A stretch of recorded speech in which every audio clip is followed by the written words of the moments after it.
Partnerem odcinka jest producent fotoksiążek i fotokalendarzy firma Colorland. Partnerem odcinka jest serwis i aplikacja wakacje.pl.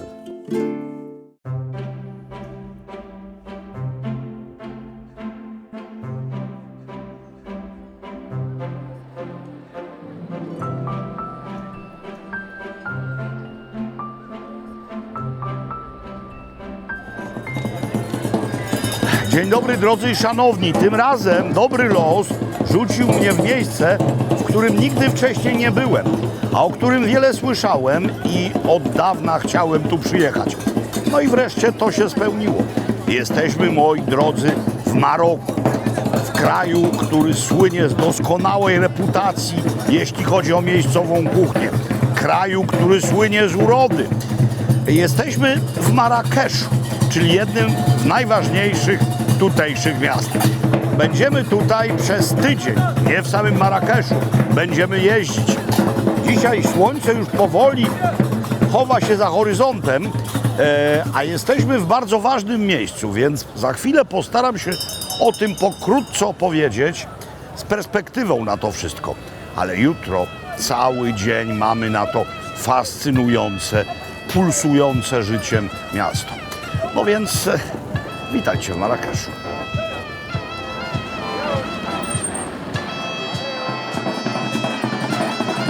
Oto miejsce, gdzie prędzej czy później każdy turysta skieruje swoje kroki. Słynny plac Jemaa El Fna.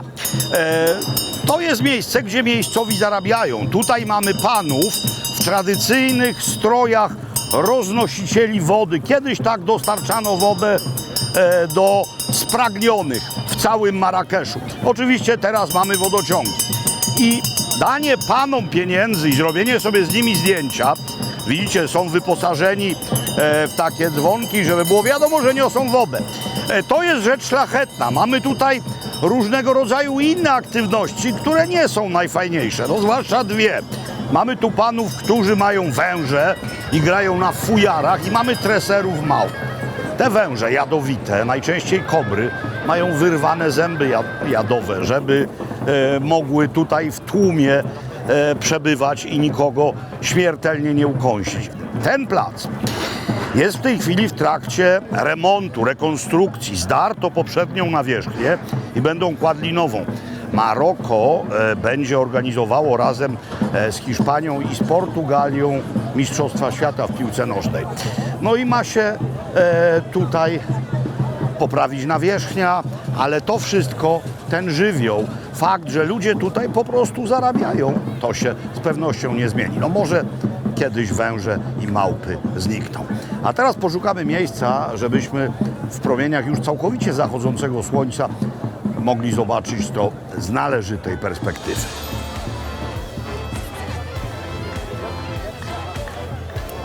Słońce niemal zaszło, kramy i stragany wypełniają się treścią. Jesteśmy w miejscu fascynującym również dlatego, że ów plac to jest sam środek niemal Mediny, czyli historycznego Starego Miasta. Z jaką historią? Początki to XI wiek. Ale o tym jutro, moi drodzy. O tym jutro. Jesteśmy lekko wycięci. Bladym świtem część z nas wsiadła w samolot w Krakowie. Wszyscy spotkaliśmy się w Monachium, tam przesiadka, no i Marrakesz. To jest w tej chwili tutaj szczyt sezonu turystycznego. Nie mówię o całym Maroku, lecz o Marrakeszu. W lecie to tu może być 48-50 stopni. Mamy późną jesień. W dzień było niemal 30, ale w tej chwili, jak słońce już niemal zniknęło, jest przyjemne 20 kilka. No i trzeba coś przyjąć na pobudzenie apetytu.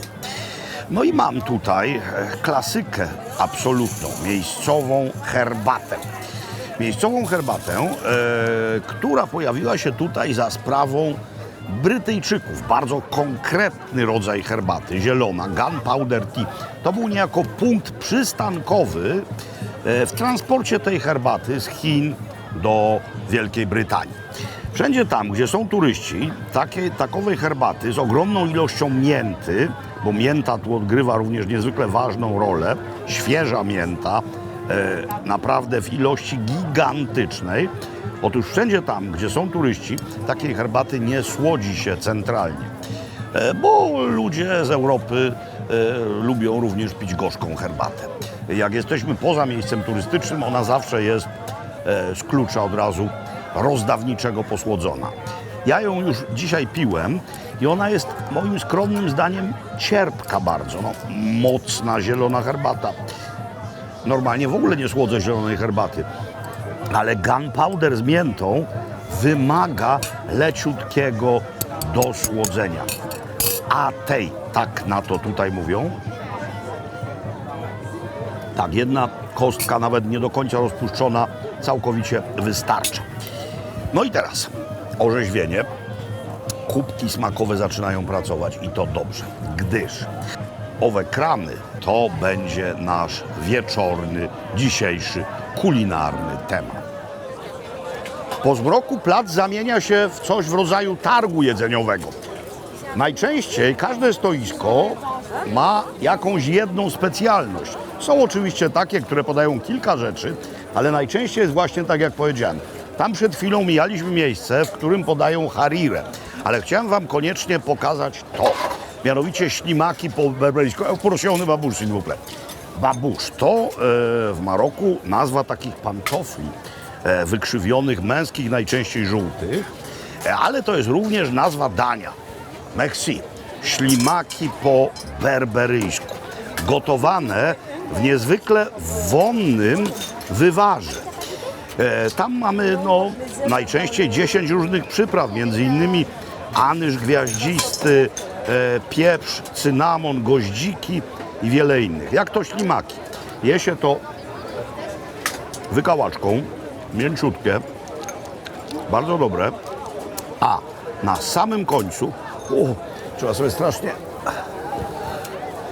poparzyć łapy jedząc to, a na samym końcu wypija się ów aromatyczny wywar, którym to jest zalewane, w którym było gotowane, ponieważ jest on podobno pyszny. Mówię podobno, bo nigdy wcześniej takowych ślimaków nie jadłem. No więc teraz, żeby to nie było na końcu, tylko teraz właśnie, do kamery próba. Przepraszam, że siorbię, ale bardzo gorące. Świetne. Ja wiem, bardzo dobre są ślimaki zapiekane z masłem czosnkowym, ale w kategoriach ślimaków takowe po berberyjsku wpisuje do ścisłej ślimakowej czołówki. Wiecie, co jest jeszcze w tym piękne? Że człowiek się musi tyle namęczyć, żeby cokolwiek zjeść, a jak człowiek je powoli, to się robi mniej głodny. No chodźże tu, ślimaczku. Ślimak, ślimak, wystaw rogi. No jest tam. Dobra, biorę tego. Ten wystawia lepiej.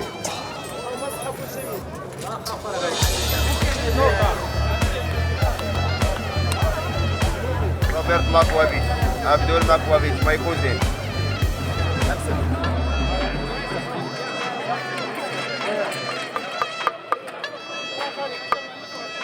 To miejsce specjalizuje się tylko w dwóch rzeczach mięsnych. Ta bardziej kolorowa nazywa się Talgia Malaksija i to jest wołowina duszona w takich naczyniach ceramicznych, kamionkowych, które zresztą tam za mną być może da się dostrzec. No tam jest. Ale to drugie to jest dopiero delikates. Gdyby chcieć to nazwać po francusku, musielibyśmy powiedzieć tête de mouton, czyli głowa barania. Arabska nazwa tego to ras. Jest to po prostu gotowana głowa barania, która jest obierana.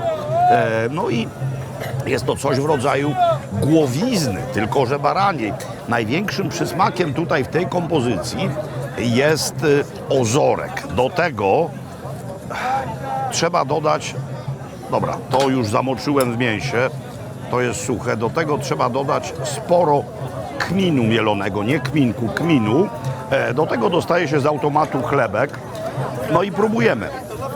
Tak naprawdę my mamy widelce, ale gdybyśmy to chcieli zjeść, tak jak jedzą to miejscowi, to jedlibyśmy to posługując się tylko chlebem jako widelcem. Ponieważ nie mogę się za chwilę przebrać i nie mogę się uświnić, więc będę to również przy pomocy widelca czynił. Zacznijmy od tego. Algia. Nieostre, bardzo aromatyczne, mięso mięciutkie, rozpływające się. No i to jest dobra propozycja.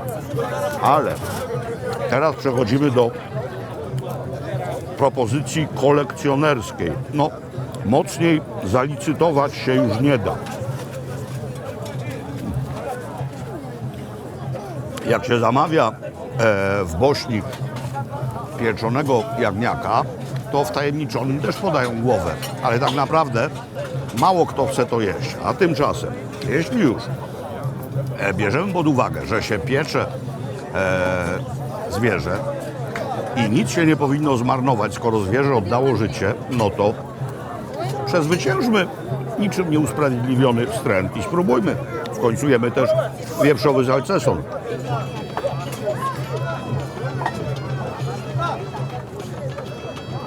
To jest delikatne i wspaniałe. Tak, ma chrząstki, tak jak to w głowiźnie bywa, ale jakość mięsa, jego konsystencja i fakt, że mamy tutaj tylko sól i nieco kminu, sprawia, że to jest, no,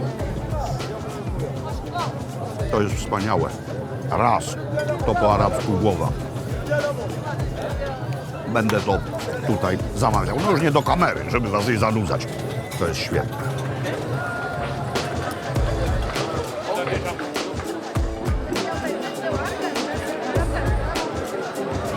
Rąbanka z głowy baraniej na targu to bezsprzecznie piękna rzecz, ale pora pokazać coś jeszcze piękniejszego. W dodatku coś, co jest kulinarnie z najwyższej półki. Wizualnie i smakowo. To miejsce nazywa się Darmocha, ale nie Darmocha, czyli że niemal za darmo, lecz dar to są dwa słowa, oznacza dom, a mocha to zaraz wyjaśnię. I zobaczcie, to jest piękny budynek zabytkowy, przełom XVIII i XIX wieku. I on właśnie mieści lokal, który ostatnimi laty wpisał się złotymi zgłoskami w annały miejscowej kuchni.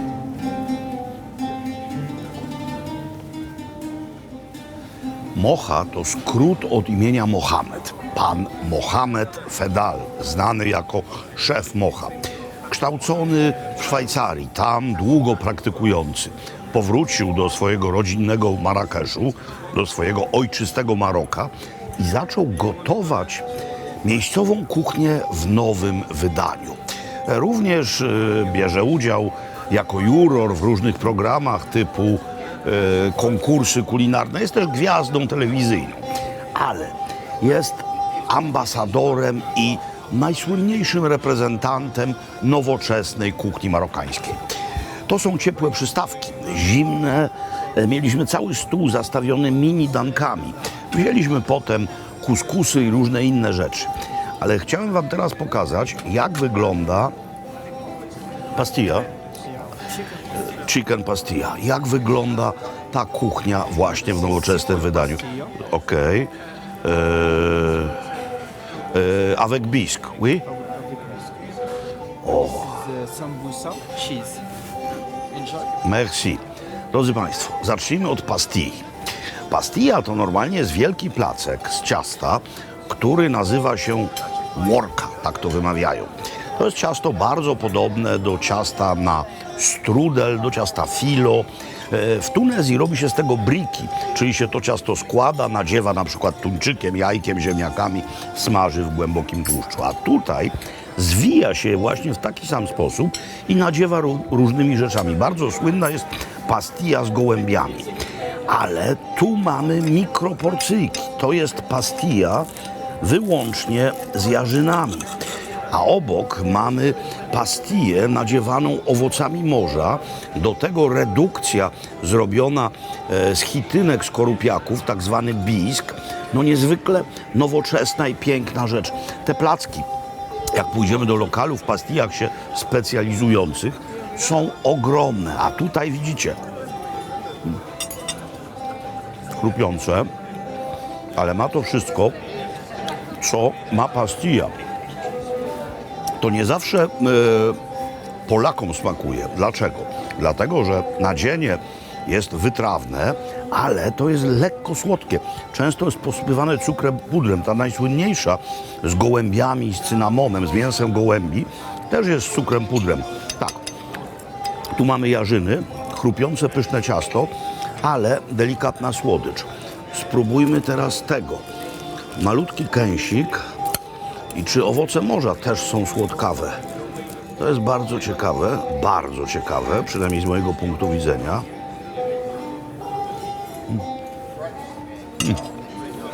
Nie, to nie jest słodkie. Wspaniałe, a bisk.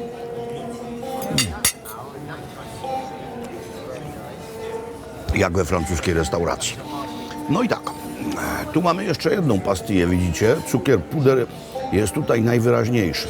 To jest nadzienie z kurczakiem. Co tu jeszcze mamy? Mamy takie placuszki ze słodkich ziemniaków. Mamy kurczaka z rozmarynem. Mamy w końcu gambasy, czyli krewety owinięte owym ciastem i usmażone. Mamy takie bakłażanowe rolatki. Mamy w końcu coś, co bardzo przypomina spring rollsy. Nie tylko konstrukcją, wyglądem, ale również koncepcją. Ciasto,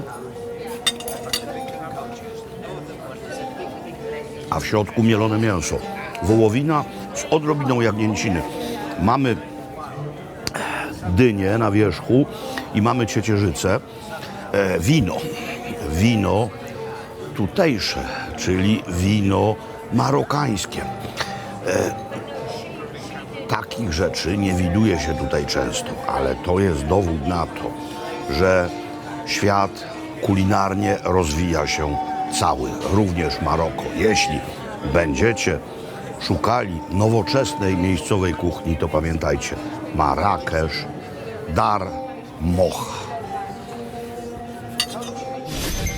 Kącik partnerski. Partnerem tego odcinka jest firma Colorland. Pokazywałem wam już kiedyś ich fotoksiążki, czyli relacje z naszych wypraw do Meksyku i Tajlandii. Tym razem mam przed sobą albumy, które dokumentują nasze eskapady do Turcji i Kolumbii. Jak zachować wspomnienia? Odwieczne pytanie ludzkości. No właśnie dlatego wymyślono zdjęcia. Ale zdjęć można mieć tysiące. Jak je teraz wedle logicznego klucza pogrupować? Temu właśnie służy kreator szablonów, który pomoże nam zrobić takowe fotoksiążki. Możemy również skorzystać z aplikacji Colorland Go w telefonie i wówczas to lecąc gdzieś samolotem przez kilka godzin wszystko sobie pogrupujemy. I efektem tego będzie coś, co jest po pierwsze dla nas przemiłym wspomnieniem, a po drugie może być cudownym prezentem dla naszych bliskich. Zatrzymane w kadrze fragmenty życia. O to właśnie w tym chodzi. Swoją dawkę wspomnień możecie zamówić zarówno na stronie colorland.pl, jak i bezpośrednio w aplikacji Colorland Go. A z hasłem Robert zarówno na fotoksiążki, jak i na kalendarze, bo można w ten sposób również przygotować sobie kalendarze, macie aż 35% zniżki. Szczegóły w opisie filmu. Partnerem całej naszej wyprawy do Maroka jest serwis wakacje.pl, który ma w swojej ofercie ogromną ilość wycieczek do przeróżnych miejsc na świecie całym. Wśród tej oferty jest również to, co wokół mnie, czyli Maroko, kraj niezwykle interesujący, zarówno pod względem krajobrazowym, jak i kulturowym oraz historycznym. I teraz tylko od Was zależy, jaką formę wypoczynku tutaj wybierzecie. Czy chcecie leniwie odpoczywać w kurorcie miejscowym, jak na przykład w Agadirze, czy też chcecie jeździć i zwiedzać. Korzystając z aplikacji wakacje.pl w Waszym telefonie, możecie wybrać to, co Wam najbardziej odpowiada. Koniec kącika partnerskiego. Nowy dzień w Marrakeszu i pierwszy cały, który w nim spędzimy, wypada zacząć w miejscu niezwykle reprezentacyjnym wizualnie. I to jest właśnie to miejsce. Ten budynek i ta wieża to jest nie tylko symbol tutejszy, ale to jest miejsce niezwykle ważne w ogóle dla tej części świata. No więc już mówię, gdzie jesteśmy. To jest meczet Kutubija. Kutubija, źródłosłów nazwy, wywodzi się od książki, gdyż tutaj kiedyś sprzedawano książki, był targ książek po prostu. Ale kiedy to było? Budowla powstała pomiędzy XI a XII stuleciem, w czasach panowania dynastii Almorawidów. No i teraz ów niezwykle piękny minaret, ta wieża, stała się pewnego rodzaju wzorcem. Musicie wiedzieć, że Almorawidzi to była ta dynastia, która również podbiła Andaluzję, podbiła południową Hiszpanię. I na wzór właśnie owej wieży postawiono na przykład wieżę Heralda w Sewilli. Jeśli byliście w Sewilli, to owe kształty wydadzą wam się niezwykle znajome. Mamy bardzo podobną wieżę w Rabacie. No i teraz przyjrzyjmy się owemu minaretowi, zwłaszcza w tej najwyższej części. Widzicie 3 złote kule i coś, co wygląda jak szubienica, ale na szczęście nią nie jest. No więc najpierw ta nieco szubieniczna konstrukcja. Dzisiaj mamy aplikacje również religijne, które przypominają nam o konieczności modłów, o świętach religijnych, mówię o aplikacjach telefonicznych, ale kiedyś przypominano wiernym o tym, wieszając tam stosowne flagi. A teraz 3 kule. W czasie Ramadanu do zachodu słońca obowiązuje post. I pewna żona niezwykle wysoko postawionego męża, jednego z tutejszych władców, zjadła świadomie 3 kulki winogron w trakcie dnia i w trakcie Ramadanu. A to jest bardzo ciężka przewina. Zatem całą swoją biżuterię poświęciła, by ufundować owe 3 kule. I takie 3 kule widnieją na różnych innych minaretach. To jest w ogóle taki minaretowy wzorzec Sewy. Nie możemy wejść do środka meczetu, ale nie dlatego, że miejscowi nie chcą, byśmy my, niewierni, tam weszli. To jest prawo z czasów francuskich, z czasów francuskiego protektoratu. Otóż Francuzi, aby uniknąć zamieszek religijnych, wydali prawo, które mówiło: do świątyń muzułmańskich mogą wchodzić tylko muzułmanie, do żydowskich tylko Żydzi, do chrześcijańskich chrześcijanie. I to prawo w Maroku w dalszym ciągu obowiązuje. Ale teraz, jeszcze raz, rzut oka na owo architektoniczne piękno i końcowa konstatacja. XI-XII wiek.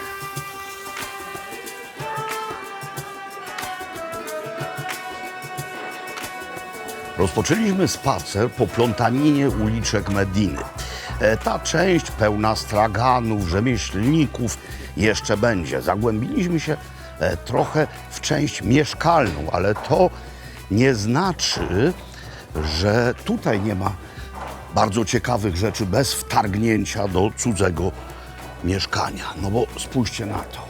Wspaniałe miejscowe odrzwia, ręcznie robione, cudowne rzemiosło.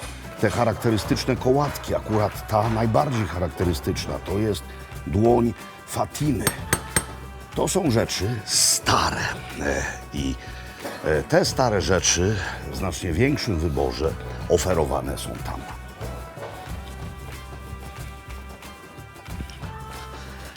Tak, moi drodzy, to jest antykwariat, a miejscowe wyroby z drewna to jest naprawdę niezwykłe cudo.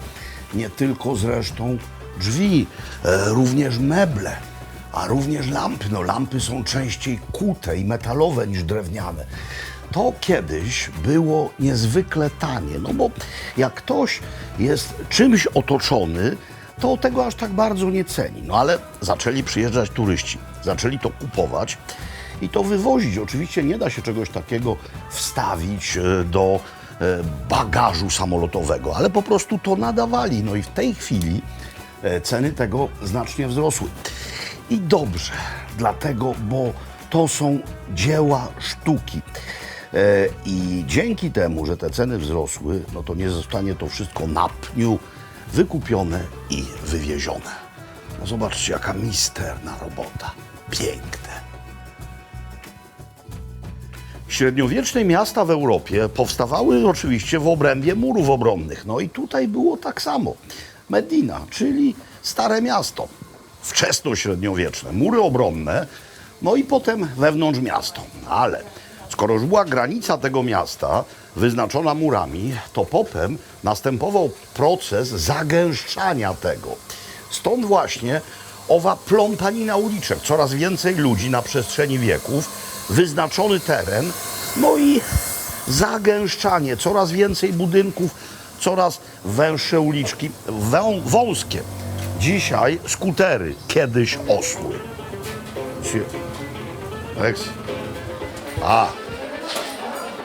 Suk to targ. I właśnie jesteśmy w targowej części Mediny. Jeśli to, co tutaj się dzieje, wydaje wam się czymś ogromnym, czymś przytłaczającym z uwagi na liczbę ludzi i ilość kramów, to informuję was uprzejmie, że to jest dopiero sam początek owej targowej gorączki.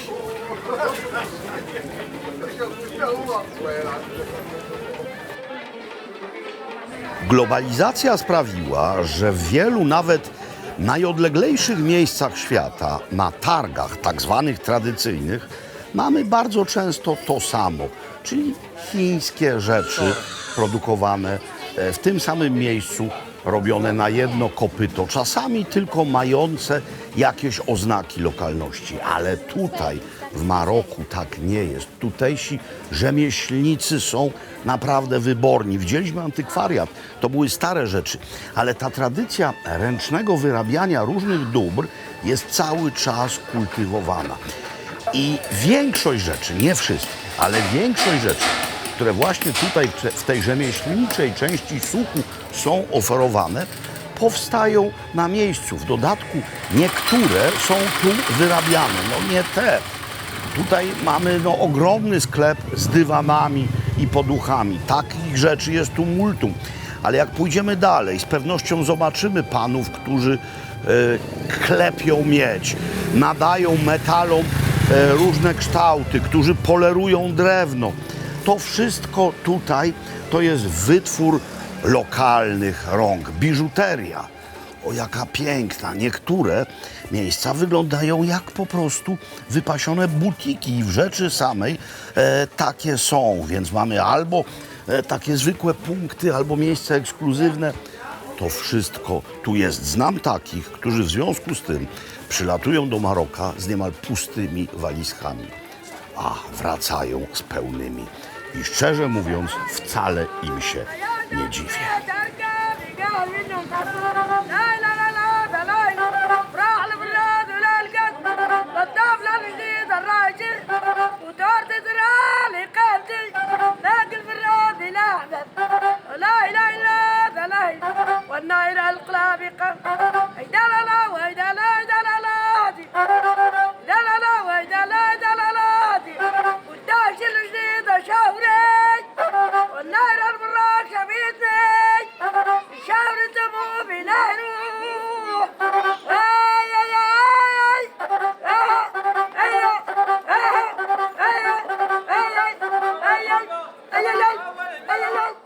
Chcieliśmy na chwilę uciec od zgiełku Suku, no i znaleźliśmy miejsce przepiękne i takich miejsc jest tu mnóstwo.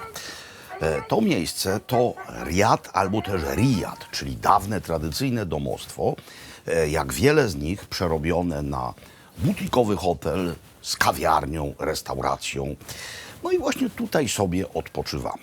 Powiedziałem Riad wel Riyad. No i to jest dobry moment, by powiedzieć również o tym, czym naprawdę jest Maroko. Kiedy tu jedziemy, to myślimy sobie, no tak, jedziemy do jednego z krajów arabskich. No tak, nie jest, moi drodzy.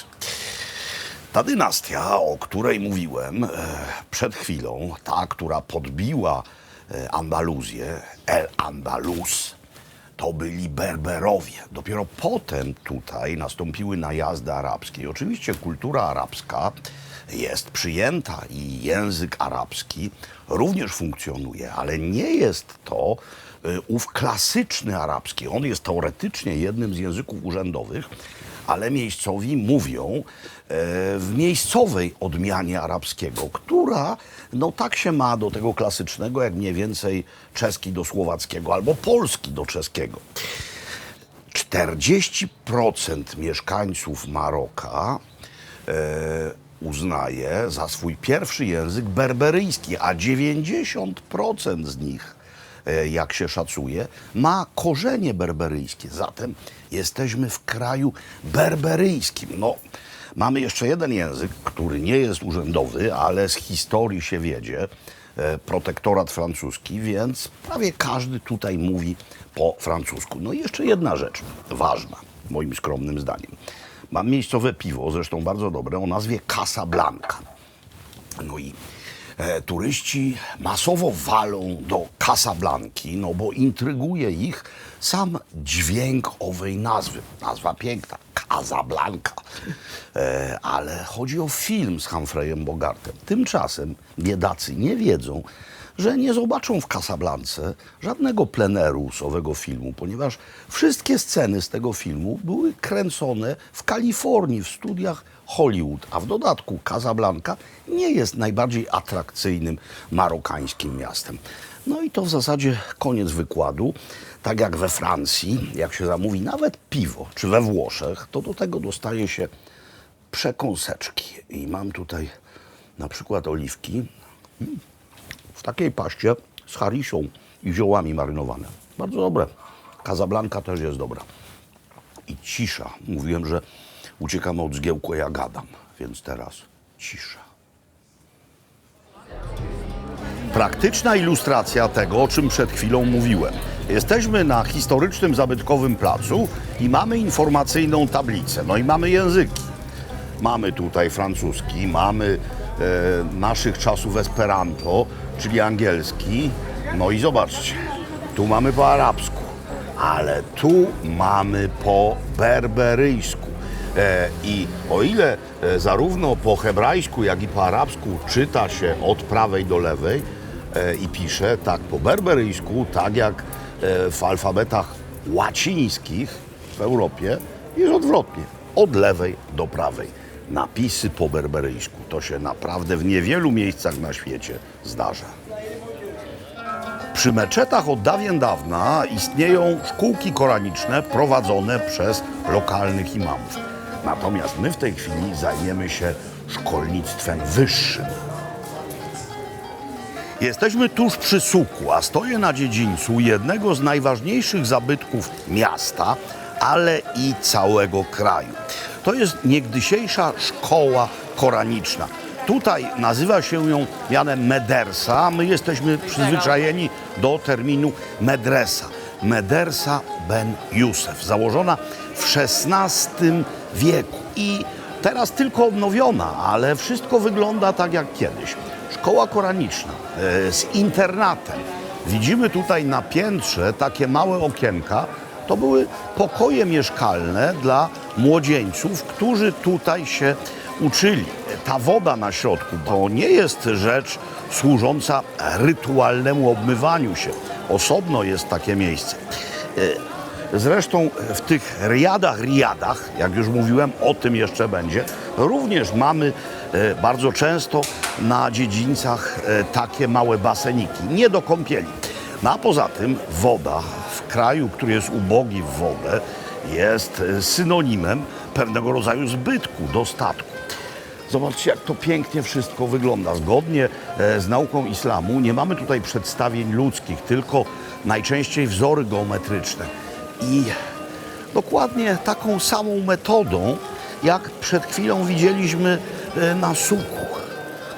Miejscowi rzemieślnicy, dłódka i mnóstwo pracy. Stoi do dziś, a była to najsłynniejsza szkoła koraniczna, najważniejsza w całym Magrebie. Wszystko, co widzieliśmy do tej pory, mieści się w obrębie tychże murów, ogromnych rzecz jasna, jakże imponujących. Zaczęto je wznosić w XII stuleciu, a ów proces zakończono w stuleciu XVI. One opasują mniej więcej 700 hektarów. To jest właśnie Medina. To wszystko, co jest tam, jest wpisane na listę dziedzictwa UNESCO. A same mury mają mniej więcej 19 kilometrów długości. No i stoją.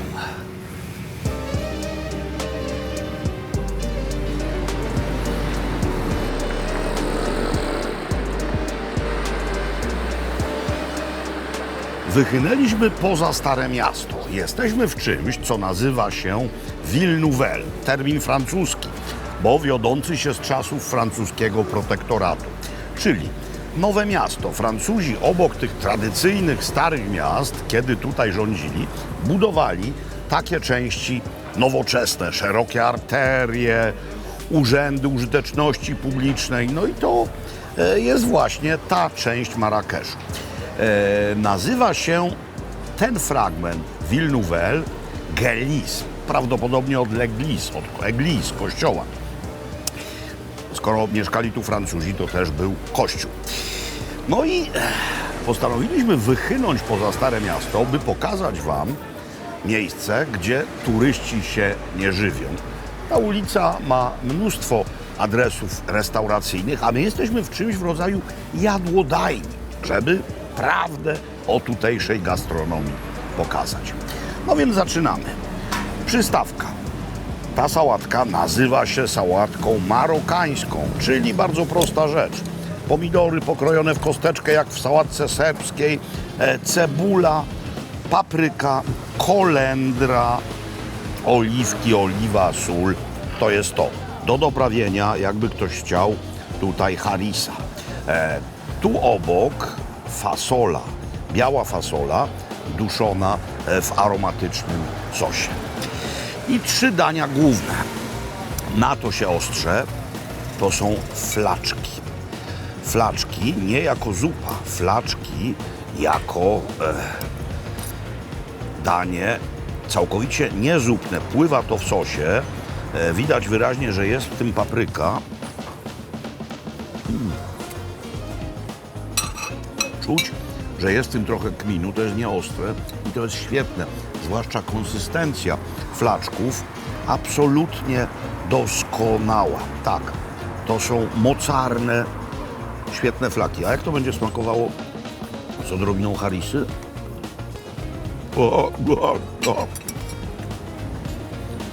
Też dobrze, ale bez niej kompozycja delikatna. Tażin, wiecie, na tym ów stożek. Tutaj takie tażyny stoją i mamy jarzyny, ale mamy też kurczaka pod spodem. To zawsze jest taki kopczyk, o zaraz owego kurczaka zobaczycie. Tutaj jest bardzo dużo jarzyn, oliwki, no i to jest pierwsze danie z kurczaka. Kurczak mięciuteńki, to widać. Tażin z kurczaka znajdziecie tu wszędzie, tak jak i owo danie. Bardzo dobre i bardzo charakterystyczne. To jest mianowicie kurczak, który jest duszony w tych kiszonych, konserwowych cytrynach. Ja takowe kupuję w Krakowie w sklepach specjalizujących się w bliskowschodnim albo też magrebskim jedzeniu w słoikach, w zalewie.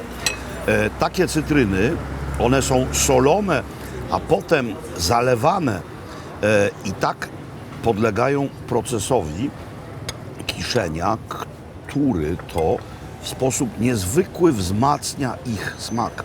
Taka skórka z takowej cytryny jest naprawdę doskonała i dodatek do właśnie tażinów albo też duszonych mięs i w inny, bliższy nam sposób rzecz wspaniała. Świetne. Świetne. Bez tłumów, z widokiem na fragment Nowego Miasta. Moi drodzy, no po prostu Marrakesz na Palerzu. Dla miejscowych tym razem. Ja jestem fasolowym chłopcem. Kmin, papryka, gęste, długo gotowane. Świetne. Oto dziedziniec pałacu Dar el-Bacha. To była niegdyś siedziba miejscowego paszy, a zbudowano ją na początku XX wieku, zdaje się w roku 1910 wszystko oddano do użytku. Rezydencja przecudna, i kiedy jeszcze pełniła funkcję rezydencjalną, to gościli tu różni znani i wielcy, no między innymi Winston Churchill czy też Charles de Gaulle. W tej chwili to jest muzeum. Muzeum niezwykle ważne dla Maroka i dla jego historii. Mianowicie to muzeum wzajemnego przenikania się różnych kultur. No bo jeszcze raz, historia Maroka i to, czym ten kraj jest. Mamy kulturę berberyjską, mamy kulturę arabską, mamy kulturę śródziemnomorską z bardzo istotnymi akcentami lewantyńskimi. Mamy w końcu wpływy francuskie i wpływy hiszpańskie.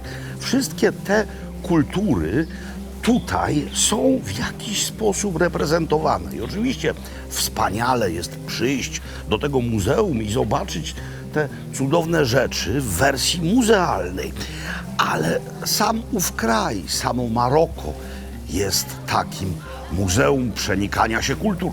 Nie wspomniałem o kulturze żydowskiej, o kulturze sefardyjskiej. Ona też w tej mozaice jest bardzo istotna. Tak, ów kraj jest właśnie kulturową mozaiką. Czymś takim, jak to, co tutaj widzimy.